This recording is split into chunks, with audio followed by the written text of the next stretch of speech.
you probably wouldn't call yourself addicted. You're not shaking. You're not spiraling. You're not locked into a single destructive habit that's obviously ruining your life. You're functioning. You wake up. You check your phone. You go about your day. You get things done, at least enough to keep moving, so addiction doesn't feel like the right word. And yet there's a quiet pattern you've grown so used to that you rarely question it. The moment there's silence, you reach for stimulation. The moment there's boredom, you escape it. The moment there's discomfort, you numb it. Not with substances, but with screens, noise, constant input, and that's what makes this addiction so hard to see. Because your brain isn't addicted to one thing. It's addicted to relief. Relief from boredom. Relief from uncertainty. Relief from uncomfortable thoughts you don't want to sit with. And modern life delivers that relief instantly. You don't have to wait, you don't have to wonder, you don't have to feel the gap between wanting and getting. Your brain presses a button and something happens. A video plays, a message appears, a new thought replaces the old one, and every time that happens, your brain learns something important. It learns that stillness is unnecessary. It learns that discomfort is optional. It learns that escape is always available. This isn't how your brain evolved to work. For most of human history, stimulation was rare. Information moved slowly. Rewards required effort. Waiting was unavoidable. So your nervous system developed balance. Periods of action followed by rest. Effort followed by reward. Silence followed by meaning. But now the balance is gone. There is no natural pause. The moment your attention drops, something fills the space, and your brain adapts by raising the baseline.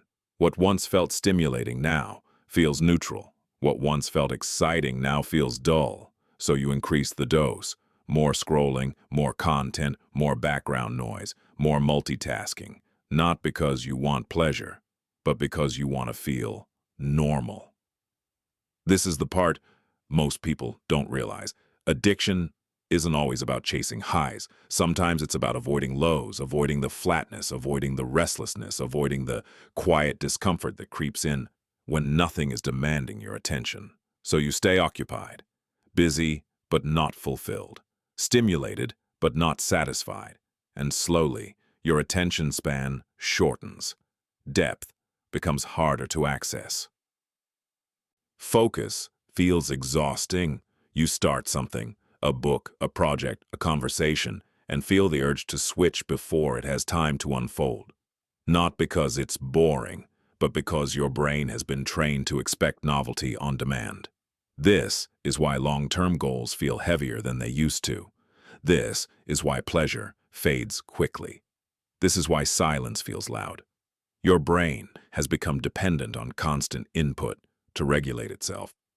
And the cost of that dependence is subtle but profound. You lose the ability to sit with yourself. Thoughts feel intrusive instead of informative. Emotions feel overwhelming instead of meaningful, so you numb them. Again, without realizing that the numbing is what keeps them unresolved. There's a quiet anxiety that lives underneath this pattern. Not panic, just a low-level unease. A sense that something is always unfinished, that you should be doing something else, that rest needs to be earned, optimized, justified. Even relaxation becomes performance. And the moment stimulation stops, the mind rushes in to fill the gap. Unprocessed memories, unanswered questions, a vague dissatisfaction you can't quite name. So you reach for distraction again, not because you're weak, but because your brain has learned that this is how safety feels. Here's the uncomfortable truth. The addiction isn't to technology itself. It's to control. Control over mood, control over attention, control over what you feel and when you feel it. But the more control you try to maintain, the less resilient your nervous system becomes. Any interruption feels irritating. Any delay feels frustrating. Any effort feels heavier than it should. Life begins to feel draining, not because it's demanding too much, but because your tolerance for friction has dropped. This is why simple things feel hard. This is why motivation feels unreliable. This is why joy feels brief. Your brain isn't broken. It's overstimulated and underrested. And real rest isn't the absence of work, it's the absence of stimulation. Moments where nothing happens. Moments where your mind wanders without being hijacked. Moments where discomfort isn't immediately escaped. Those moments feel uncomfortable at first, because withdrawal always does. When you remove constant stimulation, the nervous system protests. Restlessness increases. Thoughts get louder. Time feels slower. But this isn't a sign something is wrong.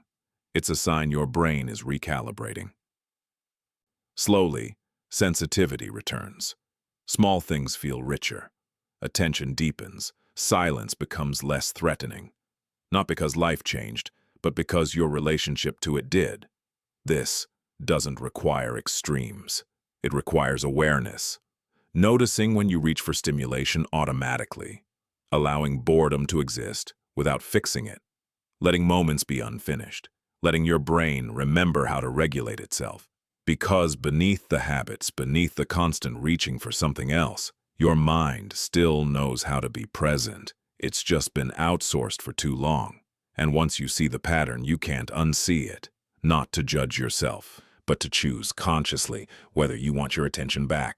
Because the most powerful freedom you can reclaim isn't time. It's your ability to sit with your own mind without needing to escape it. If you listen to this far, it means something in you recognized the pattern, not intellectually, viscerally. Because once you see how deeply stimulation has woven itself into your nervous system, it's impossible to ignore the quiet cost it's been extracting. Part 1 was about recognition. Part 2 is about what happens after the illusion breaks. Because awareness doesn't immediately bring relief. At first, it often makes things feel worse. When you stop numbing yourself, the noise doesn't disappear, it rises. Thoughts you've been outrunning catch up. Emotions you've been postponing step forward. The restlessness you kept buried suddenly asks for your attention. This is the moment most people turn back. They assume something is wrong. That they're regressing, that life is becoming heavier instead of lighter. But what you're experiencing isn't collapse, it's withdrawal. Not from a substance, but from constant regulation by distraction. Your brain has been leaning on external input to manage internal states. When that input is reduced, the nervous system has to relearn a skill it hasn't practiced in years. Self-regulation. And relearning always feels uncomfortable. Here's what no one tells you. The emptiness you feel in quiet moments isn't proof that life lacks meaning. It's proof that meaning has been drowned out. When stimulation fades, what remains is raw experience. Unfiltered thoughts, unpolished emotions, unresolved questions. This is where depth begins. But depth doesn't announce itself as pleasure. It arrives first as unease. Your mind searches for escape because it has learned that stillness equals danger. Not real danger, psychological discomfort. The kind that comes from sitting with uncertainty, from not knowing what's next, from being alone with yourself without a script. So let's be clear. The goal isn't to eliminate stimulation, it's to restore contrast. Your brain needs rhythm, effort and rest, engagement and withdrawal, connection and solitude. When everything is always on, nothing ever completes. This is why you feel perpetually unfinished. Your attention is constantly opened, rarely closed. Think about how many things you start but don't fully inhabit. Videos half-watched, thoughts half-formed, emotions interrupted before they settle. Your nervous system never gets closure, and without closure, tension accumulates. So, part 2 isn't about discipline. It's about containment, letting experiences have a beginning, a middle, and an end, letting boredom finish its sentence, letting a thought fully unfold without replacing it. This feels slow, and slowness will trigger anxiety at first, because anxiety is often just unspent energy searching for direction. When you stop scattering your attention, that energy has nowhere to hide, so it shows up as restlessness. But if you don't immediately suppress it, something interesting happens.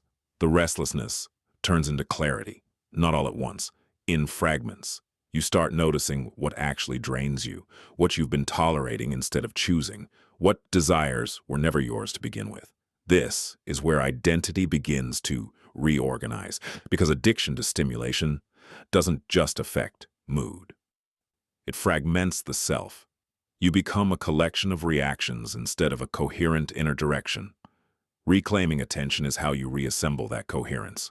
And this process is quiet. There's no dramatic breakthrough, just subtle shifts.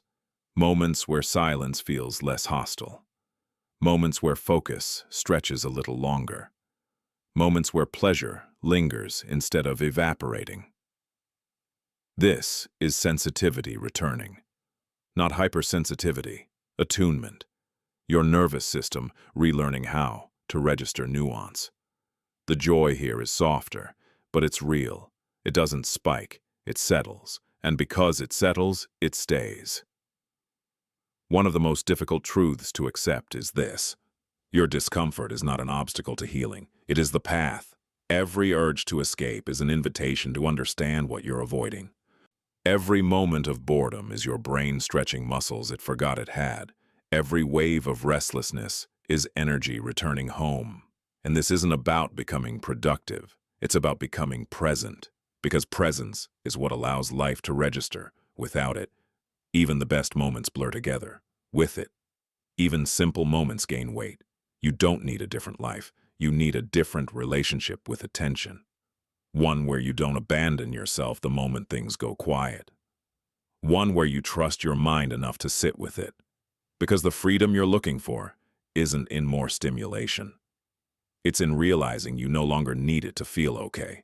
And that realization doesn't arrive loudly.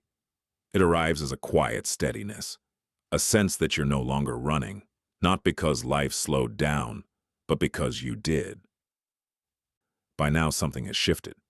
Not dramatically, no sudden clarity, no permanent calm, just a subtle awareness that you didn't have before. You notice the impulse before the action, the urge to check, the reflex to escape, the itch to fill the silence. And in that small gap between urge and response, a different question begins to form. What happens if I don't?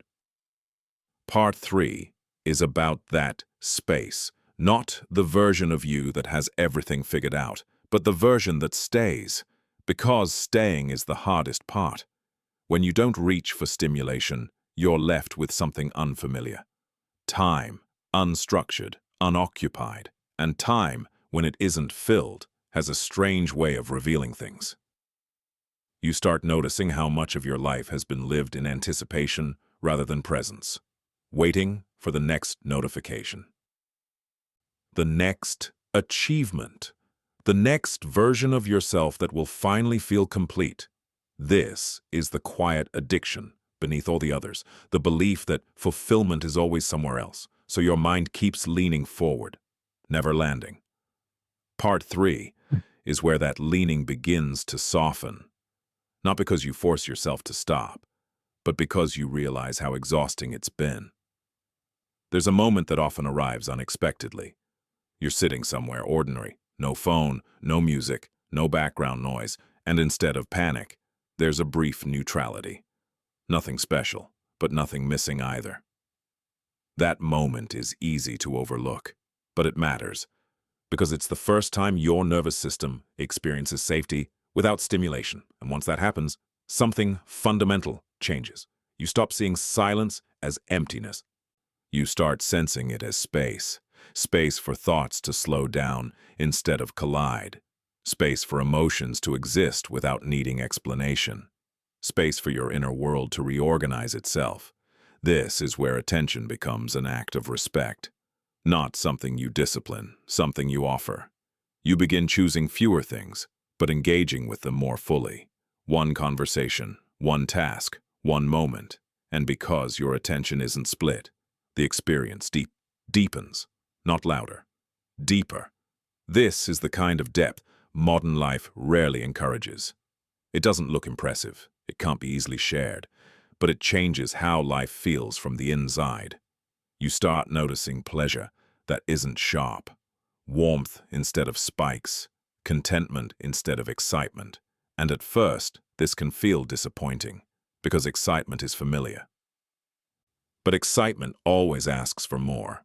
Contentment asks for presence. This is where your relationship with desire changes. You stop chasing constant intensity. You start valuing continuity, not moments that peak and disappear, but states that sustain. Your nervous system becomes less reactive. Delays feel tolerable. Effort feels cleaner. Rest feels earned simply by existing. And slowly, your sense of self becomes less fragmented. You're no longer a bundle of impulses. You're a direction, not rigid, but coherent. This doesn't mean life becomes easy. It means life becomes honest. You feel discomfort sooner, but you also recover faster. You experience boredom, but it no longer terrifies you. You feel loneliness, but it doesn't automatically turn into panic, because you've learned something essential. You don't need to escape every internal sensation. Some of them are invitations. And this is where freedom quietly emerges. Not the freedom to do whatever you want, but the freedom to not be controlled by every urge, to choose where your attention rests, to decide what deserves your energy, to let moments be simple without needing them to be optimized. This is what it looks like when the addiction loosens its grip. Not a dramatic before and after, just a gradual return to yourself, to your senses, to a pace that allows life to register. And maybe the most important realization of all, you were never addicted because you were empty. You were addicted because you were sensitive. And sensitivity, when protected instead of overstimulated, becomes depth. And depth, unlike stimulation, doesn't disappear the moment you stop chasing it. It stays quietly, waiting for you to arrive. If you've made it this far, something important has already happened, not externally. Your life may look exactly the same, but internally the way you notice your life has changed. You're no longer fully asleep inside your own routines. Part 4 is not about breaking the addiction. It's about understanding what remains when the noise no longer controls you.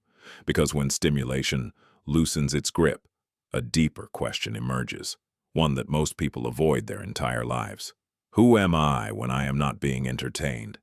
At first, this question feels uncomfortable, because entertainment has quietly become identity, your preferences, your algorithms, your habits. They tell you what you like, what you dislike, what keeps you engaged. But liking is not the same as valuing, and engagement is not the same as meaning. When the constant input fades, you begin to notice a subtle loss of orientation. Without distraction, there is no script, no immediate direction. This is where many people panic and rush back to noise. But if you stay, truly stay, something rare begins to happen.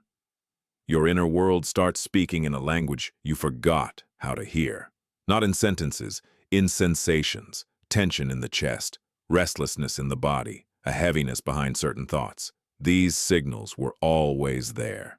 You just never had the quiet required to listen. Modern addiction to stimulation isn't only about pleasure, it's about avoidance. Avoiding grief you never processed. Avoiding anger you were never allowed to express. Avoiding longing you learned to dismiss as unrealistic. When distraction is removed, these emotions don't appear because something went wrong. They appear because something finally went right. Your nervous system feels safe enough to release what it's been holding. This is why stillness can feel emotional. Tears without a clear reason. Sadness without a story. These aren't signs of weakness. They're signs of thawing. For years, stimulation kept your system in a low-grade freeze. Not shut down, but protected. And protection always comes at the cost of depth. Part 4 is where depth fully enters the picture. Depth is not intensity. It does not shout. It resonates. You begin to experience time differently. Moments stretch, not because they are exciting, but because you are present. Presence gives weight to experience. Without it, days blur together. With it, even ordinary moments leave an imprint. You might notice yourself remembering small details. The way light enters a room, the rhythm of your own breathing, the tone beneath someone's words. These things were always there, but addiction to stimulation trained you to skim reality instead of inhabit it. This skimming didn't just flatten pleasure, it flattened meaning. Meaning requires attention over time, not constant attention, but sustained attention, the kind that allows something to unfold rather than be consumed. And here is where a crucial shift happens. You stop asking, "How do I feel right now?" and start asking, "What kind of life am I inhabiting?" This question changes everything, because addiction thrives in immediacy, meaning unfolds longitudinally, across days, across habits, across choices that don't reward you instantly. You begin to sense which activities restore you, not temporarily but deeply, not because they stimulate you, but because they align you. Alignment feels different than pleasure. Pleasure excites the nervous system. Alignment settles it. This is why some things feel quietly right, even when they're difficult, and why other things feel empty, even when they're fun. Your brain, once addicted, struggles at first to recognize this difference. Because addiction blurs internal signals. It prioritizes urgency over importance. But as your attention stabilizes, those signals sharpen. You become less reactive, less easily pulled. Not because you're detached, but because you're rooted. Rootedness is what addiction erodes. When you're always elsewhere mentally, you are never fully anywhere. Part 4 is where you begin to return, not to an ideal version of yourself, but to a grounded one. You may notice a growing intolerance for noise that once felt normal. Endless, scrolling, background content, conversations without substance. This isn't superiority. It's sensitivity returning. Your nervous system no longer needs constant stimulation to feel alive, so it rejects excess naturally. This can feel lonely, because modern life is built around shared distraction. But solitude begins to feel different now, less like absence, more like intimacy with yourself. You start recognizing patterns that were invisible before, how certain environments drain you, how certain people keep you fragmented, how certain ambitions were never yours. This awareness can be destabilizing, because it forces choice, and choice means responsibility. Addiction removes responsibility by keeping you reactive. Presence gives it back, but it also gives you agency, the ability to shape your days intentionally instead of defaulting to habit. This doesn't mean every day becomes calm. Life still pressures you. Stress still appears. But your relationship with stress changes. It becomes information rather than a threat. A signal to adjust rather than escape. You stop asking how to eliminate discomfort and start asking what it's pointing toward. This is psychological maturity, not control, but cooperation with your inner world. And this is where the addiction truly loses power. Not because you fought it, but because you outgrew the need it was meeting. Addiction always serves a function. It protects, it soothes. It distracts from pain that feels unmanageable. When that pain becomes manageable through presence, the addiction becomes unnecessary. And presence doesn't come from willpower, it comes from permission. Permission to feel without fixing, permission to move slowly, permission to be unfinished. As this permission integrates, something surprising happens. You begin to trust yourself again, not your impulses, but your capacity to stay, to listen, to respond rather than react. This trust rebuilds self-respect. And self-respect is the opposite of addiction, because addiction treats attention as disposable. Self-respect treats it as sacred. You become selective, not rigid, but intentional. What you consume, what you commit to, what you allow into your mental space. This selectivity isn't deprivation, it's devotion. Devotion to depth, to coherence, to a life that feels inhabited rather than endured. Part 4 doesn't end with clarity. It ends with orientation.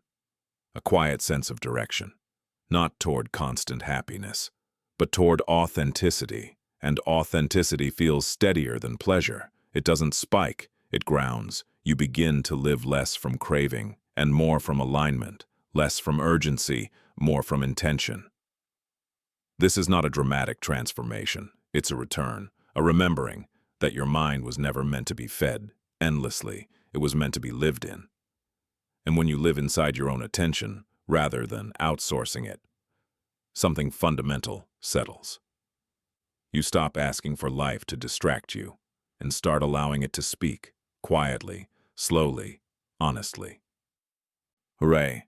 And that honesty, unlike stimulation, doesn't fade when the screen goes dark. It stays with you, shaping your days, guiding your choices, reminding you that the freedom you were chasing was never in more. It was in enough, and enough was always waiting, beneath the noise, for you to be still long enough to notice it.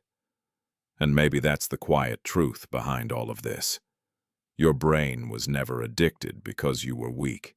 It was addicted because the world taught it to run faster than it was meant to fill every gap, to escape every pause, to confuse stimulation with aliveness. But you don't have to keep living that way. You don't have to fix yourself. You don't have to optimize your mind. You don't have to chase constant clarity or permanent calm. Sometimes healing isn't about adding something new. It's about removing the noise long enough to hear what's already there. Because beneath the habits, beneath the scrolling, beneath the constant reaching for something else, there is still a part of you that knows how to be present, how to feel deeply, how to stay. And the moment you stop running from silence, you realize it was never empty. It was space, space to return to yourself, space to choose more intentionally, space to live a life that feels inhabited instead of distracted. If this series resonated with you, sit with that feeling for a moment. Don't rush to the next video. Don't fill the silence immediately. Just notice what it's like to be here. And when you're ready, I'll see you in the next one.